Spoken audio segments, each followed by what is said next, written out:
And I've got a series of headlines that I just want to share with you. I mean, the days of show prep for my business are gone. We don't need show prep. Life just hits us all at the same time. And we get to gather in this little adventure called the Mike Gallagher Show and flesh it all out. Let me just read the headlines. Let's peruse through them, shall we? I mean, it's kind of wild. Annual inflation rate hits 2.3% in April, less than expected, the lowest since 2021. Headline 2, grocery prices experience the biggest drop in almost 5 years. Headline 3, Trump tackles 4 global crises all at once during epic visit to the Middle East. Headline 4, Jake Tapper tries to make millions exposing Biden's cognitive decline after he spent years hiding it. Headline 5, Gavin Newsom is running for president as a conservative Democrat. And finally, the DNC moves toward nullifying the election of David Hogg. Now, I'm not in the business of caring what the DNC does very much, but why are they nullifying his election? Is it another coup? They're really good at coups over there on the Democrat side of the aisle, aren't they? You know, they cooed Joe Biden. Now they're cooing David Hogg. And I don't mean coup like C-O-O. C-O-U-P-I-N-G. It's becoming a verb. In fact, Victor Davis Hanson wrote a column about it. Coup after coup after coup. They just topple what they don't like. You don't want Biden? People elected him 2020. Wink, wink. Let's push him over the cliff and put Kamala in there. That worked out really well for them, didn't it? That was a good decision. So if David Hogg, whatever his faults, was elected DNC vice chair, why do they want to nullify the election? You want to know why? Because the Democrat Party is a dumpster fire. They are a disaster. They got nothing. We got a president right now that is absolutely, epically getting so much done. I don't know how the guy sleeps. I don't know how the guy gets it all in. I don't know how he's pulling it all off. But he's pulling it all off. Look at it. Look at a post I saw on social media from somebody who's not a Trump supporter. In fact, this is a guy, if you look at the history of his posts on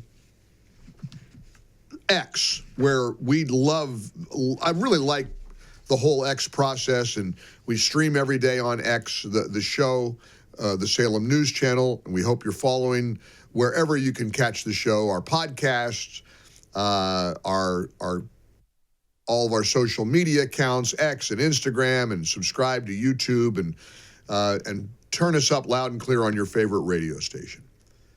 This is Arnaud Bertrand. I rarely praise Trump, but his speech in the Middle East is a genuinely incredible one.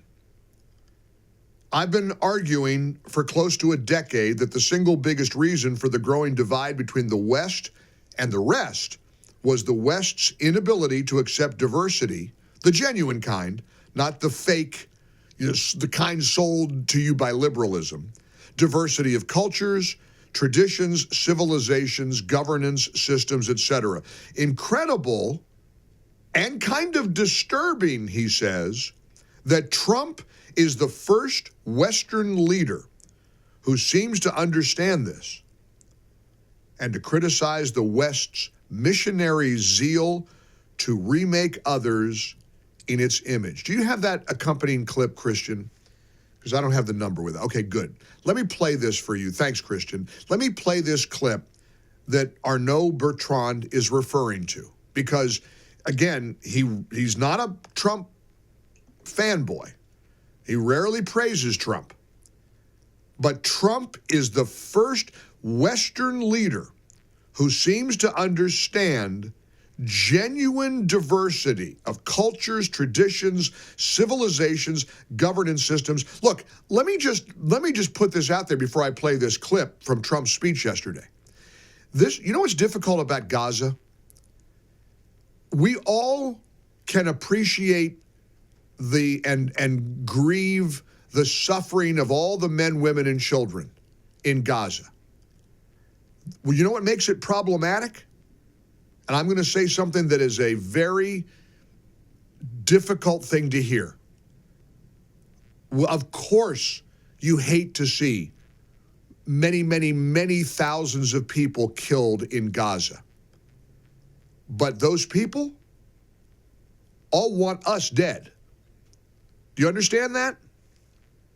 That's what makes this so complicated. Humanity is difficult. It is so hard to process the reality that the Palestinian people, the people in Gaza, the Gazans, the people who report to Hamas and who overwhelmingly support Hamas, they support terrorism and bloodshed. They want death to the Jews. They want death to the Americans. They hate us. I hate that. I do. But this is what's so hard about that part of the world. And this is what Trump has to tackle. Understanding the sheer humanity, for lack of a better word, of the loss of life and the devastation as a result of Hamas. Children killed, blown apart, families torn apart, horrible things happening in Gaza. And yet the problem is, or something we have to tackle and at least recognize, we just have to acknowledge they all hate us. Now, does that make them our enemy? Not necessarily. And that's what Trump is addressing with this Saudi-U.S. investment forum and his speech yesterday that this Arnaud Bertrand is referring to. Transformations have been unbelievably remarkable. Before our eyes, a new generation of leaders is transcending the ancient conflicts of tired divisions of the past and forging a future where the Middle East is defined by commerce, not chaos, where it exports technology, not terrorism, and where people of different nations, religions, and creeds are building cities together, not bombing each other out of existence. We don't want that.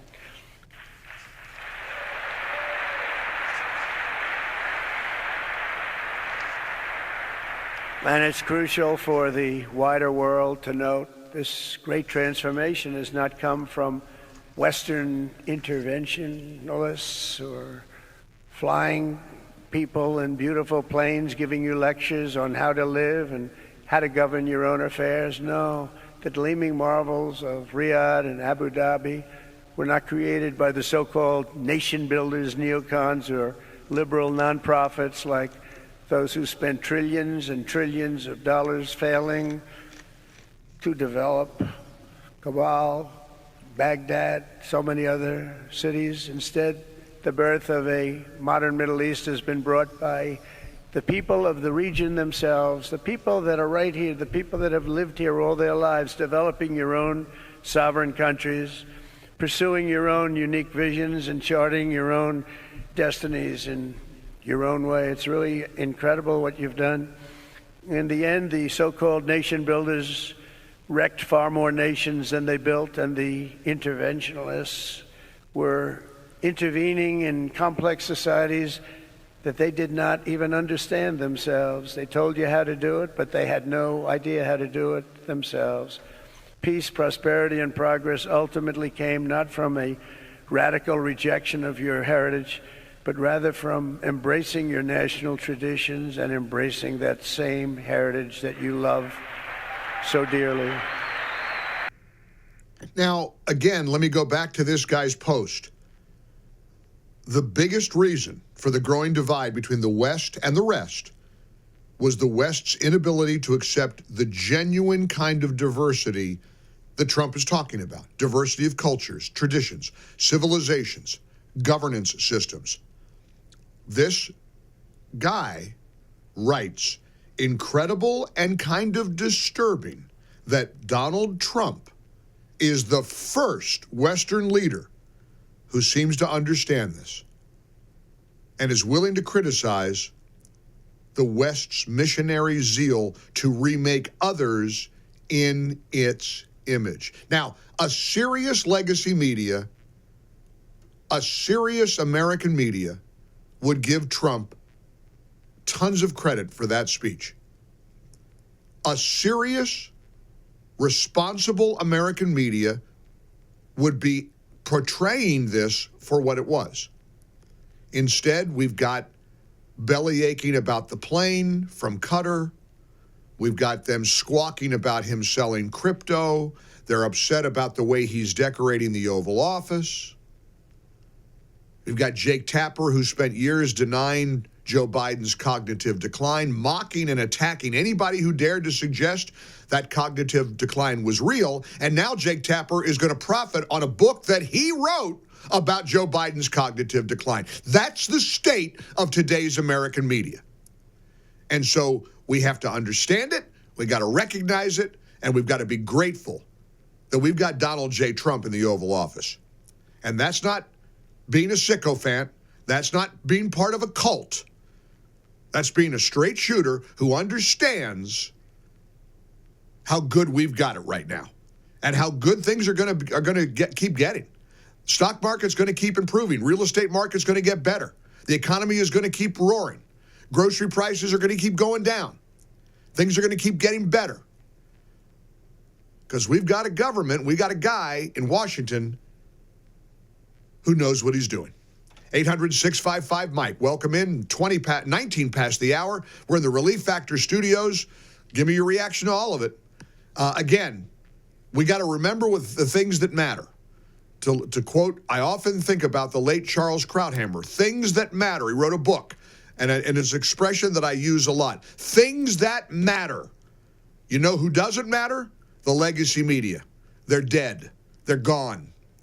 You know what doesn't matter? The whiners about Donald Trump. They're irrelevant. Ignore them. Let it roll off your back. Acknowledge and recognize and appreciate the great place we're in right now because we got it right in November. We got it right. 800-655-6453. Jump aboard and join us. Call or text. Let's put your voice front and center here on the Mike Gallagher Show. For full shows, live and on demand, it's Salem News Channel.